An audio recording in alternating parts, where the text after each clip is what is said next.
Hey family, it's Tasha MAMABEAR Prepping. So today, it's been a long one. I did a grocery haul today and I just worked on a couple other projects that we've been working on for prepping and this is a lot going on. So I'm exhausted, but your girl wants to talk about something. So I have a regiment, right, of my daily intake, if you will, of other YouTube channels in the community that I like to watch, that I like to stay current on. And part of that is my everyday intel of what's going on, right? And keeping in the know all the time of different things people are talking about, okay? And of course, food shortages, right? I'm almost sick of saying it, you guys. Like, that's at the point where I'm at. I'm like, if I see another video that is talking about food shortages, inflation, food insecurities, hurry up, there's no food, missing food on the shelves, there's no food, I might explode, okay? It's everywhere.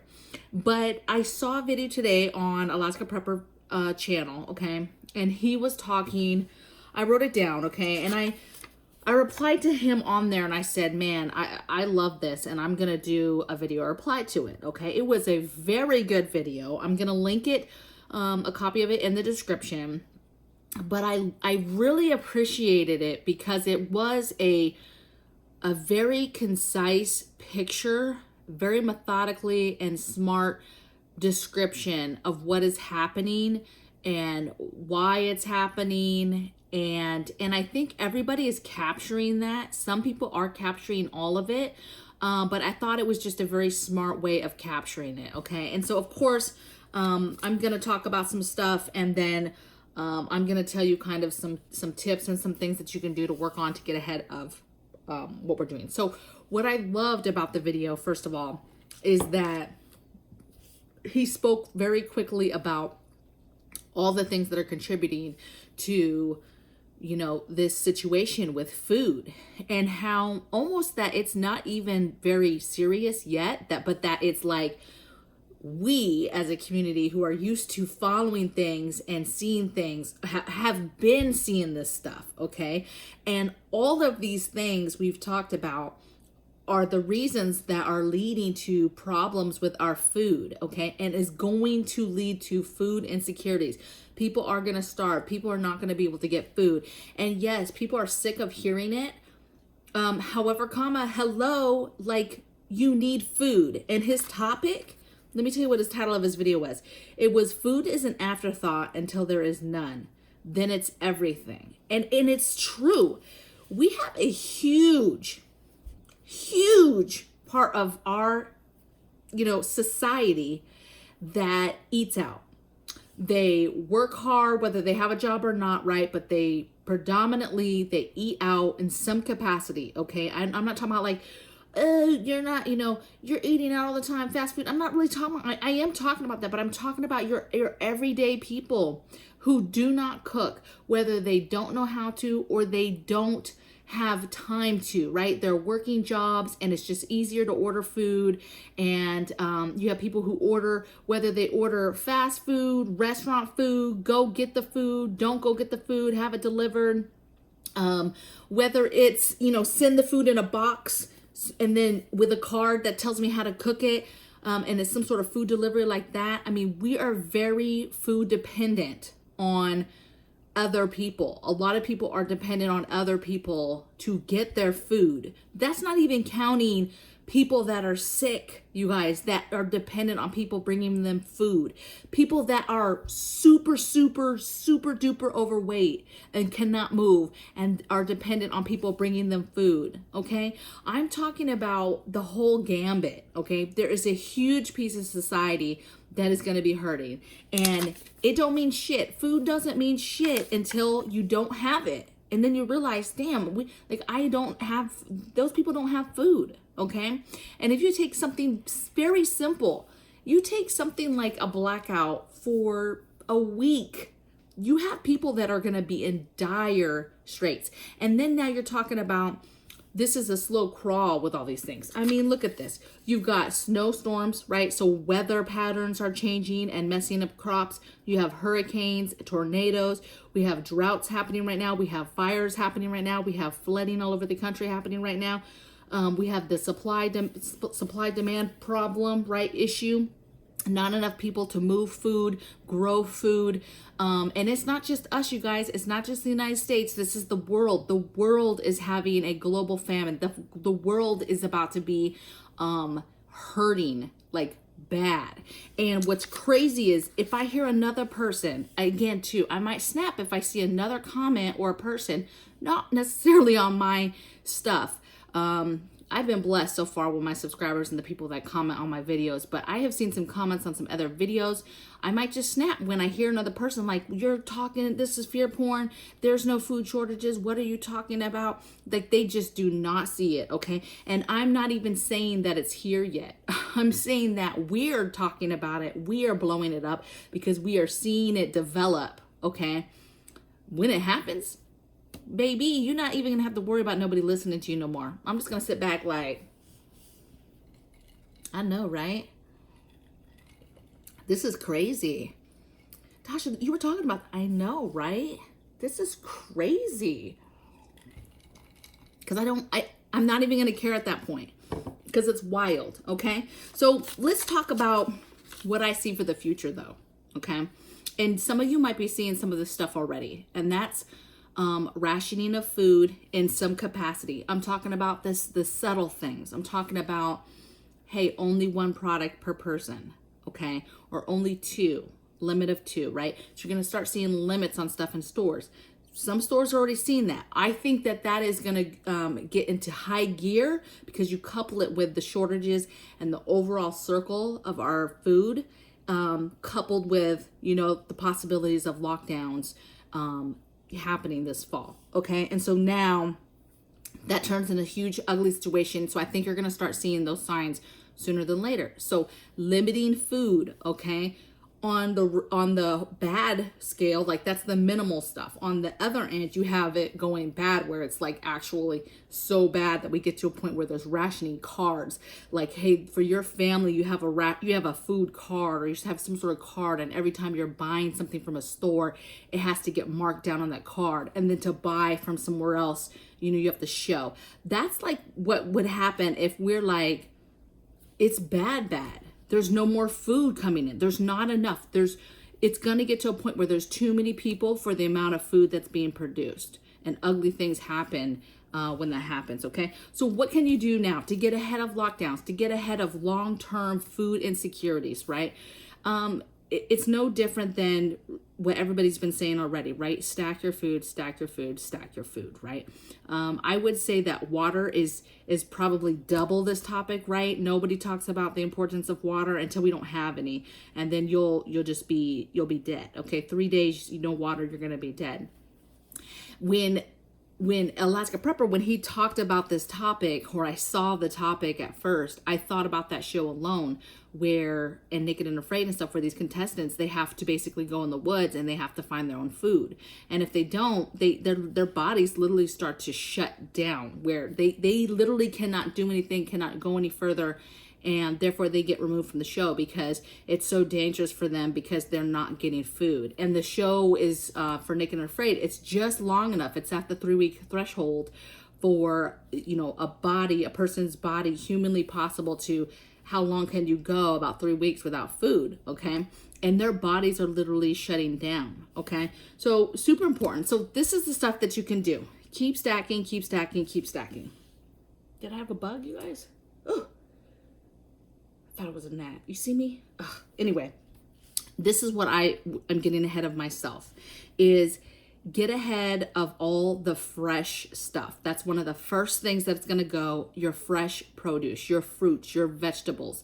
That's going to go quick. Keep getting that, and keep figuring out how to keep, to preserve it and to get it every single time that you go to the store, okay? You've got to get your produce. You've got to get your vegetables and fruits. There's the vegetables that are frozen will be the next thing to go. But when things first, like panic buying first started, all the fresh stuff went fast. And then it was the frozen stuff as far as your vegetables and fruits. And then it was the canned stuff. Yeah, some people are smart and they go straight for the canned stuff. But you'd be surprised what a human wants when a crisis. They go for the fresh stuff. They want that actual food, okay? The other thing is, think about your meal plans, think about complete meals, think about what you need for baking, right? And get everything you need for that said meal. Like actually plan it out and make sure that you have everything in your pantry to make that meal or to bake that thing you want to bake, okay? It's going to be bad when you're trying to just make something and you don't have that one ingredient or two ingredients and you can't get it anymore, okay? So figure out your meal plans, figure out your full, menu of supplies, right? Ingredients, and then get those things. And then buy and preserve. So hopefully you've already started, but buy in bulk, right? Get your sales, see what sales are going on this week, buy those things, preserve them. Okay, next week, see what places have things on sale, what things do you need to still get those things, preserve them, okay?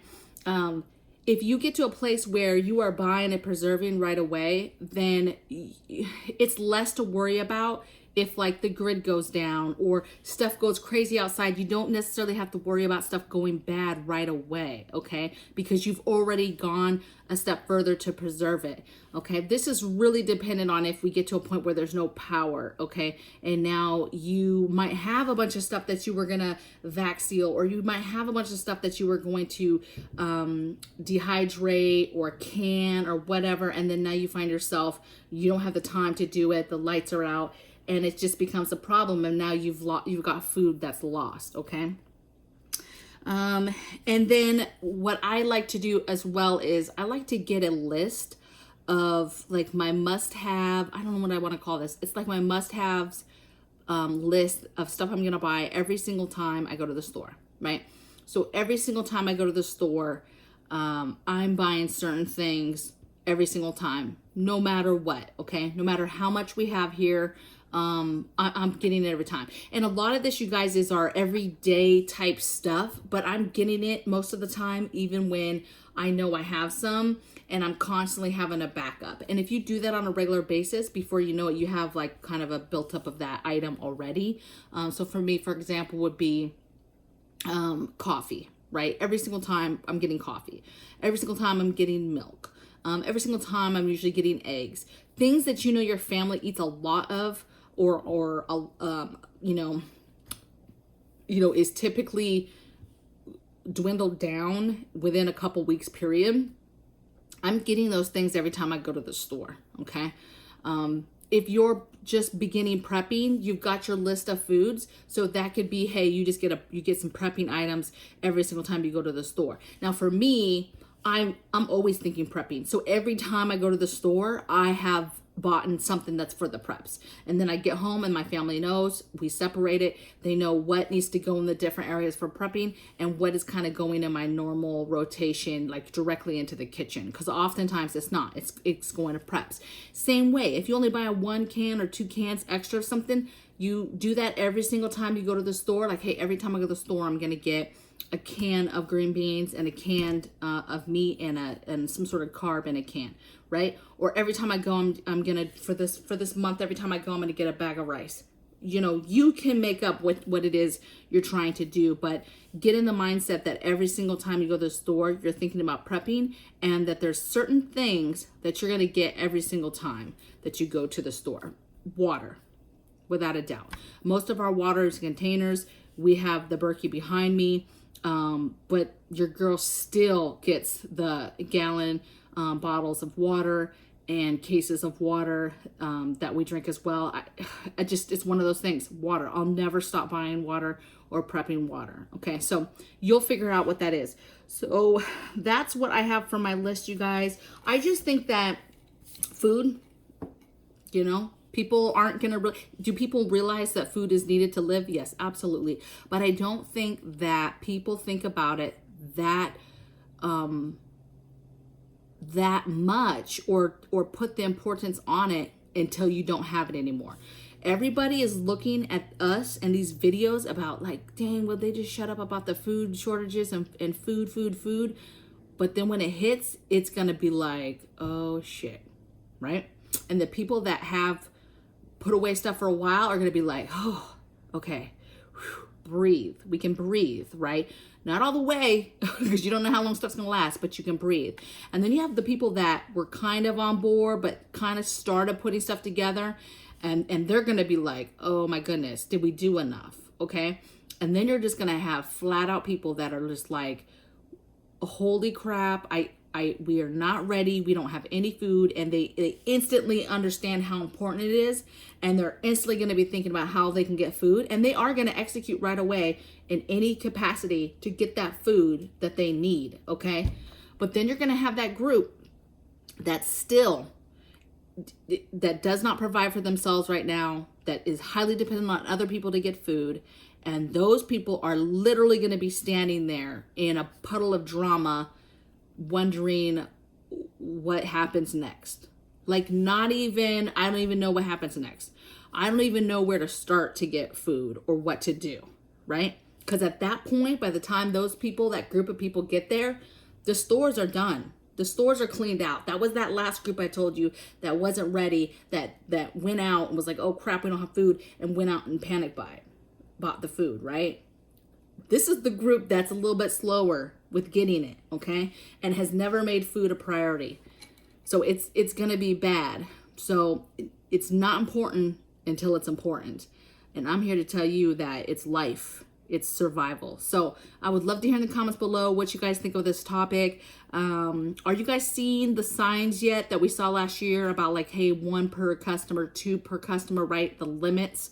I would love to hear that. If you put that information in the comments, let us know where you're at least a state at a minimum, just so we could all kind of stay in the loop of what people are seeing throughout the country. Okay. And I hope you guys have a great evening. Cheers. And I'll see you guys tomorrow in the next video. Take care.